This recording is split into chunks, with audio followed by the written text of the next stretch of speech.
You're watching Mainland News. Hi, I'm Joy Devine. In this week's news roundup, Nelson AOS and CIB arrest wanted man, MP welcomes Southern Link design funding, iconic shop closed owing hundreds of thousands, guests evacuated from Nelson's biggest hotel, building consents rise, affordability improves, Nelson Police AOS and CIB ended a 7-week operation when locating and arresting Mr Terry Jones at a local Nelson motel at approximately 4 a.m. on Sunday morning. Detective Sergeant Chris Roberts of Nelson Police CIB says Jones has been the subject of wide national publicity generated by police, and they're confident that his arrest will have an impact in decreasing the supply, use and associated social carnage in our district methamphetamine so often causes. A substantial amount of what is believed to be methamphetamine was also located in the motel room where Mr Jones was located. Another male and female who were also apprehended at the motel face charges in relation to this drug find. Mr Roberts says the successful result of this operation has come about through a steady stream of information provided by the public, for which they are extremely grateful.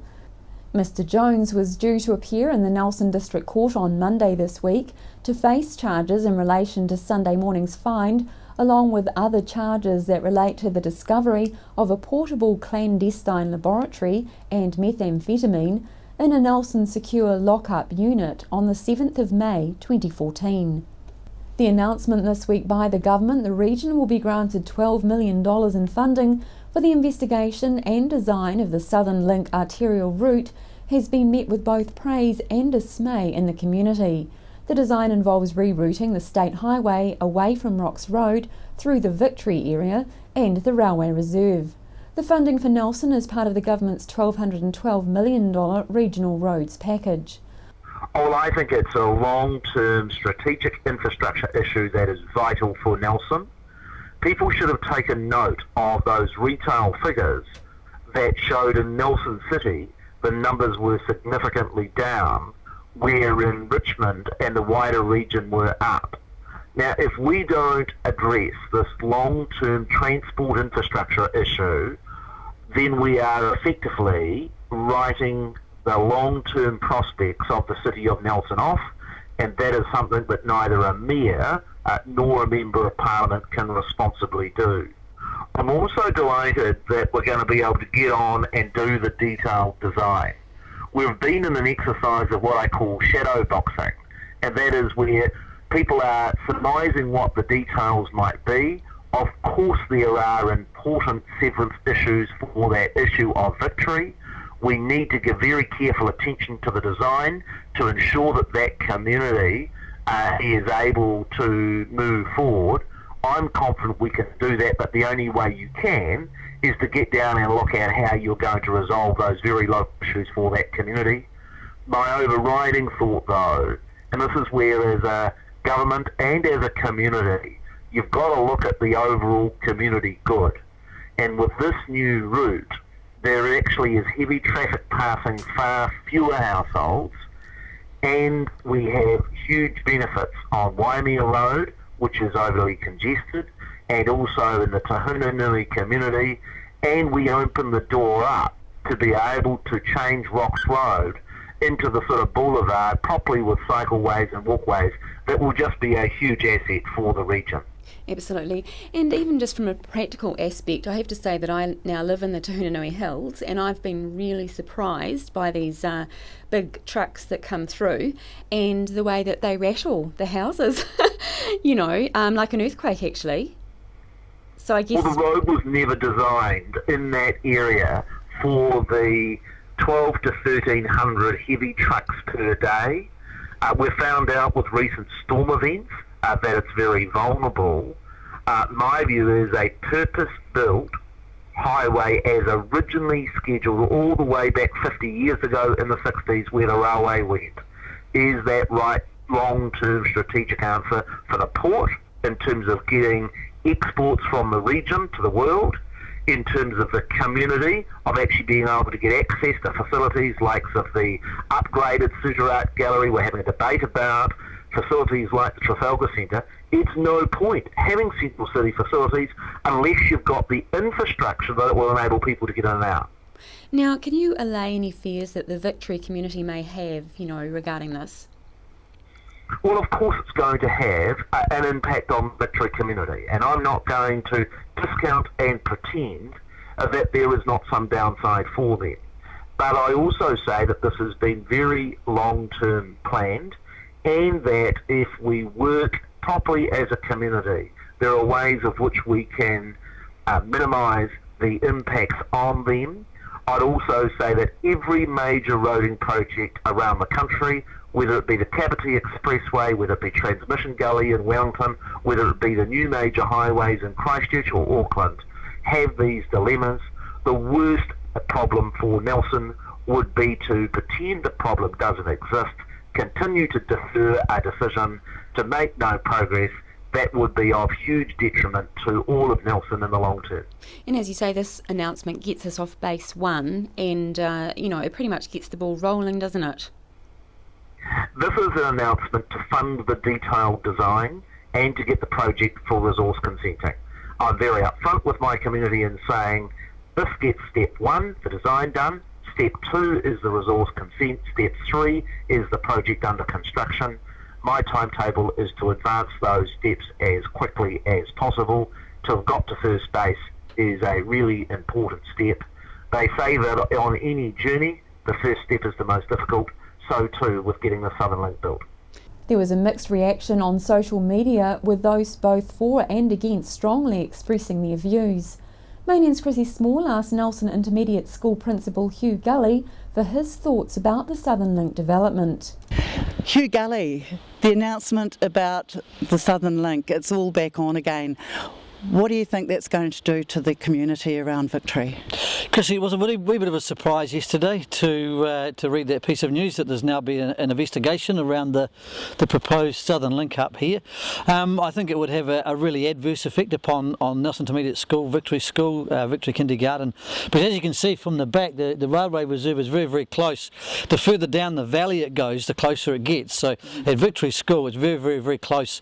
It's only metres away from the boundary of their school. So further down the valley in particular, it would have a considerable impact upon the school and also the Victory Village. Right, and of course you have a lot of students that come along that route at the moment, don't you? Yes, we do. There's different groups who are using the railway reserve at the moment, although they didn't use it last week in the flood, thank goodness. So we get a big group that are coming down from way up the top of Beatson's Road that skateboard down, or they rollerblade, or they walk, or they cycle. And then you've got a big walk-up group from the Victory area. Also you're getting from Nelson sort of central area cyclists who are cycling along and coming up the railway reserve. So there is a big walk up and cycling and skating and scootering group using both ends of the area. Right. Okay, so it's a really utilised piece of land that's actually they're looking at perhaps turning into a major state highway. We're talking about a community here. Victory's really come together. It's probably one of the most close-knit communities that Nelson has. What's the general reaction that you know of to this news? I think they're really frightened. I think they're frightened around what it might look like and how it might split that community in two. So you'd have sort of two sides to it. I think the people are frightened around the safety of the young kiddies down there. A lot of the young kids from Toitoya, Mano, Murphy Street, Tortoise Street come down Tortoise Street, they cross the road, and currently it's very, very safe. If they're having to get down there and get across a 4-lane motorway or whatever the proposal is, I think there's a lot of concern around student safety. Right, and of course we all know the madness around coming to school time and commuter traffic. That's really going to impact a lot on Victory and Nelson Intermediate Schools at that time, isn't it? It'll just increase that pressure point, as you say, rightly or wrongly. A lot of kids are brought to school by car, and that's just going to exacerbate that particular problem. And I'm not too sure how they can get off the motorway, get to Nelson Intermediate, but I guess that'll all come out in the design plans. But certainly it's a real pressure point around that 8:30, 8:45 time slot. Right. Do you think maybe more money needs to be spent on advocating for public transport? I think that if you're looking for solutions, then we haven't exhausted all the other solutions, apart from putting a highway through here, which will cost tens of millions of dollars. And certainly public transport is one thing that needs to be continually investigated and upgraded and made more accessible. Cycling is just booming. The numbers of people in the middle of winter who are still biking along here, it's growing all the time. So public transport, commuters changing their behaviour as well, I think would help. If people don't want to sit in traffic on Bishopdale for 5 minutes every day, well, how about they leave a bit earlier, go a bit later, or carpool? So I think that there are other alternatives to be looked at apart from the heavy transport problem, and I think that's a real issue around the port, and how to get those logs, the chips, the MDF to the port requires some creative thinking. Yeah, and so really seeing those big logging trucks going down this road here, that would be really of concern to the community. It really would be, and for us it's the fact it's quite steep from the top of Vanguard Street to Bishopdale. It's quite an incline, and obviously if the big trucks driving up here now, going through their gears, not only the diesel pollution, but it would be quite noisy for us. Hugh Gully, thanks for your time today. Pleasure. New Zealand's oldest independent record store, the Everyman, has gone into liquidation in its 39th year of trading, left owing Nelson City Council $265,000 from ticket sales money dating back as long ago as 2012. Nelson Council introduced a new ticketing system for its events in August 2013, which excluded the Everyman, selling their tickets online and through the council's office and venues. Everyman director Greg Shaw failed to pay money collected on behalf of council from ticket sales for the 2012 Nelson Arts Festival and other council-run events over the summer of 2012 to 2013, with the debt accumulating to over what is believed to have been a 6 to 8 month period totalling $288,000. At the time of the store's announced closure, the figure had been reduced to a $265,000 figure, according to NCC CEO Claire Hadley. Chrissy Small managed to speak to the shop's liquidator, Jeff Falloon, about the store's demise. Jeff Falloon, you're the liquidator of the Everyman business in Nelson. It's a real shock, I think, to the community that we're losing such an iconic retail outlet. When were you called in to deal with the situation, Jeff? Well, I had a few meetings with Greg Shaw in the weeks leading up to this, because people need to know their options really, and certainly even then we were talking about liquidation, but people need to know what the liquidation process entails, and so yeah, we were looking at different options, but even then it did seem to be the only one with a business that was failing in revenue, I suppose you'd have to say. Right. How was Greg when he called you in? I guess he was a bit gutted. I think he'd had time to come to terms with the idea. Probably more so than the community, really, for which it's quite a shock. But he probably saw the writing on the wall then. Right. Can you tell me how many staff members have been affected by this closure? There are no staff members affected. Right. That's good. Okay, so what is your first step with recouping funds for, I guess there must be a few creditors out there? Yes, well the duties of a liquidator entail a reporting duty, so I need to get the facts together, how much is owed and what the assets of the company is, and produce a report for creditors, but also need to figure out how to get the maximum value for creditors. That's the plan at the moment. So, Jeff, do you know how many creditors are owed money at this stage? No, I don't. Right. Okay. So, are you still waiting for people to come forward to? I'm waiting really for information from Greg and the accountant, so I can establish, well, at least a broad brush. I mean, it's publicly advertised as well. Right. So that if I don't mail out to all creditors, then they should see the public notice and present their claims to me anyway. Right. Okay.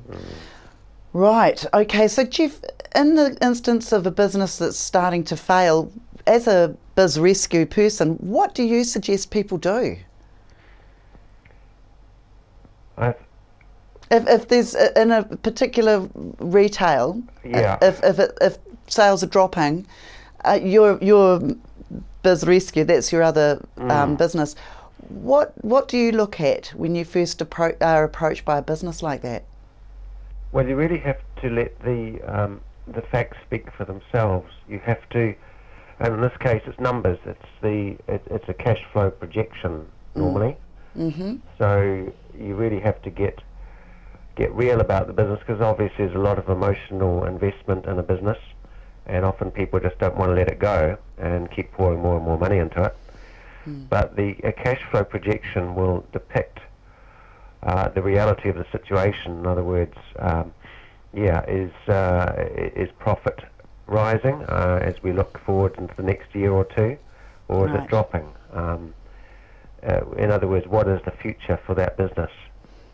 Yeah. And the numbers will tell the story. Okay. I mean, you base it on various assumptions, and they might be right or wrong too, but generally that's the picture you try and paint. Jeff, are you dealing with many businesses in Nelson at the moment in that capacity? I have 11 companies on my books at the moment. Right. So you're a busy man. I am busy, yes.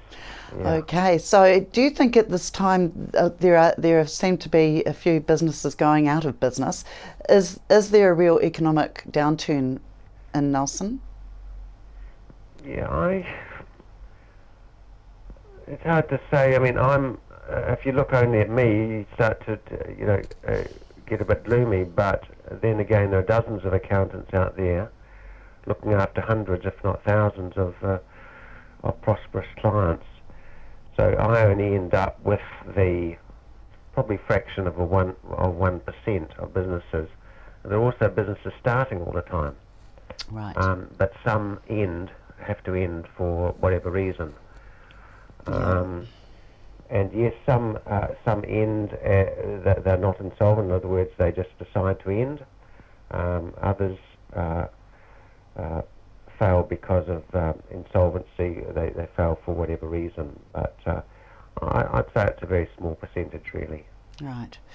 A call out at 11:30 p.m. on Wednesday night to the Rutherford Hotel saw hotel guests evacuated for an hour while fire appliances from Stoke and Richmond were called to deal with a potential emergency.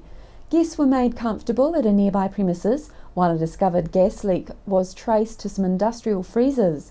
Repairs were then made by a refrigeration engineer. The attending firefighters were decontaminated after the event. A group of volunteers behind a healing memorial pathway that pays tribute to children gone too soon, called Project Butterfly, were on Wednesday night recognised at the Trustpower Nelson Tasman Community Awards as a supreme winner. Over 230 people gathered at the Rutherford that evening for the awards, which were presented by Nelson Mayor Rachel Rees, Tasman Mayor Richard Kempthorne and Trustpower Community Relations Manager Graham Purchase. For winning the Supreme Award, Project Butterfly received a frame certificate, a trophy and $1,500 in prize money. Project Butterfly now has the opportunity to represent the region at the 2014 Trustpower National Community Awards, which are being held in the Wellington region in March 2015. In total, various community groups received $5,000 through the awards. Trustpower Community Relations representative Jess Somerville says in a nutshell, Project Butterfly aims to help families who have suffered an unimaginable loss, the loss of a child.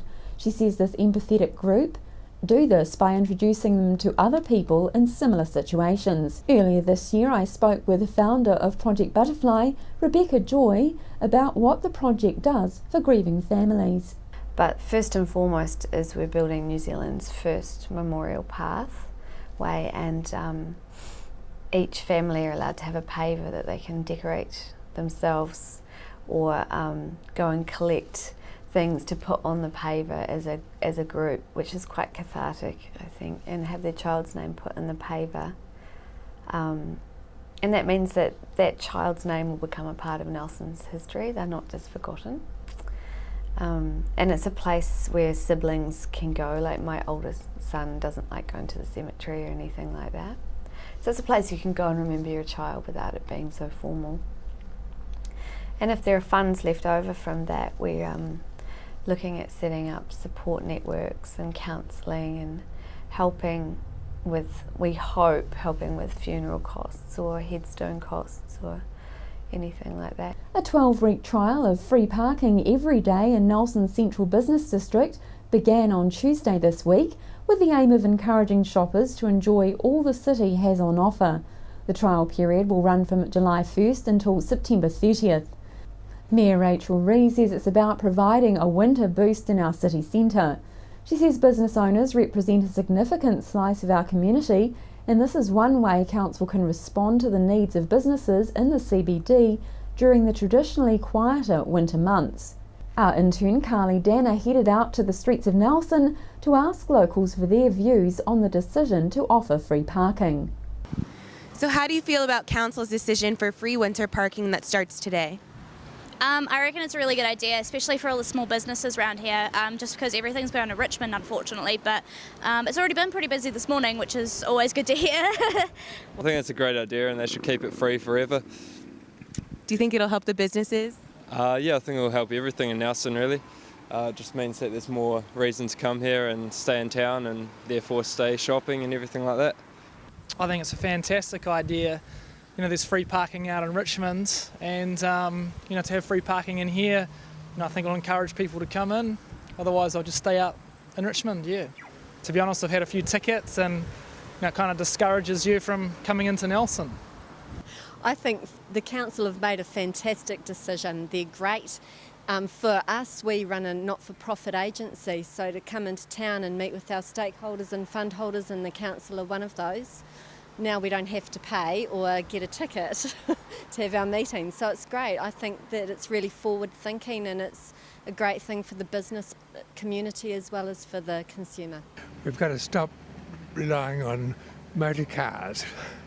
We can't be increasing the use of motor cars, so we should be looking at better forms of public transport.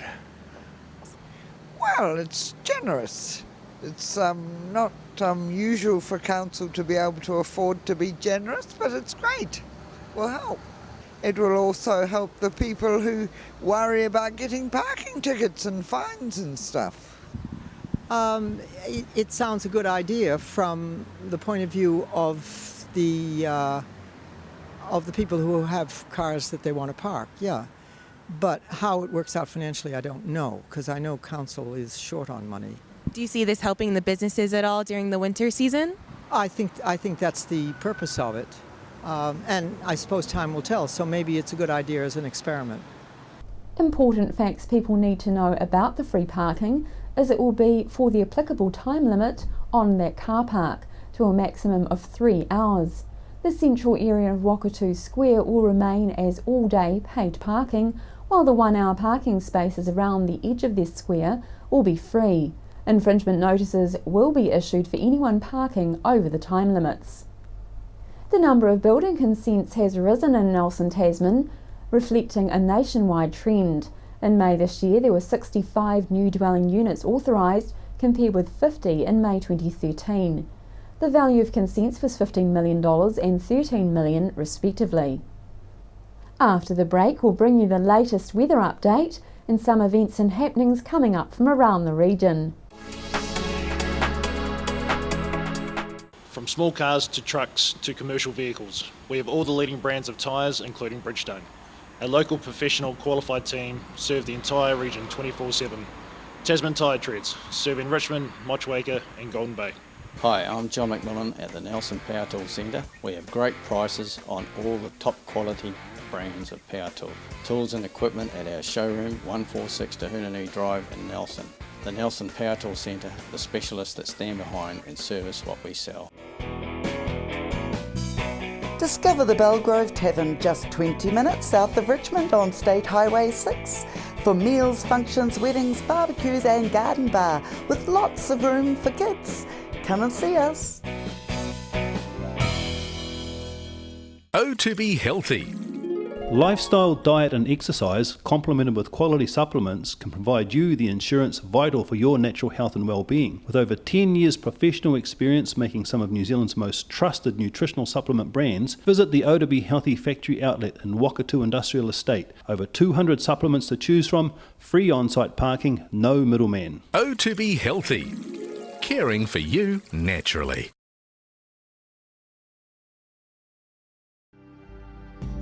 FAV Mobile Solutions are the scooter, walker and wheelchair specialists for the Nelson region. Call in and see the huge range available. Take one for a free test drive and pick up your free booklet guide. They also provide a rescue service if you ever get a puncture or a flat battery.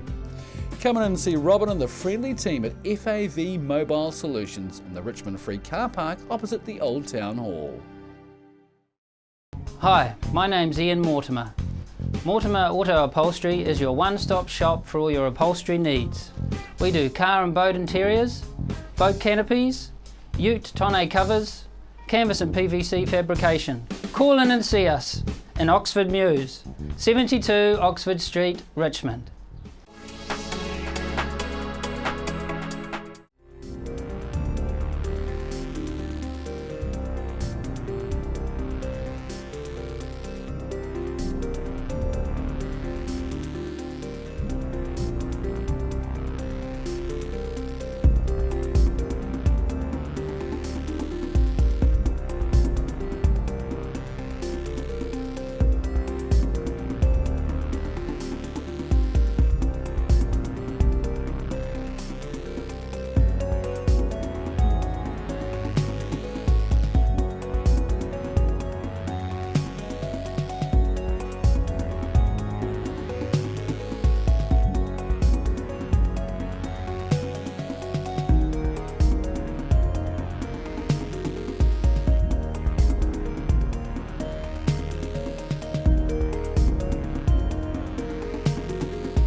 Come out for the Nelson Savage Club on Wednesday, July 9th for a variety concert in the Stoke Primary School Hall at 7:30 p.m. Entry fee is $2. Raffles and supper will be available as well. Contact Sunny Cook by dialing 548-6683. Off-Broadway Performing Arts School presents Next to Normal, an extraordinary new work of musical theater. The show premieres Friday the 4th of July and lasts through the weekend with 7 p.m. shows on Friday and Saturday and 2 p.m. shows on Saturday and Sunday at the Sutter Art Gallery and Theater. Tickets are $20 and can be purchased from Everyman Records. For more information, phone 0212-606-181. On behalf of the team here at Mainland Television News, thanks for joining us. We'll bring you the latest news and events from around the region again tomorrow.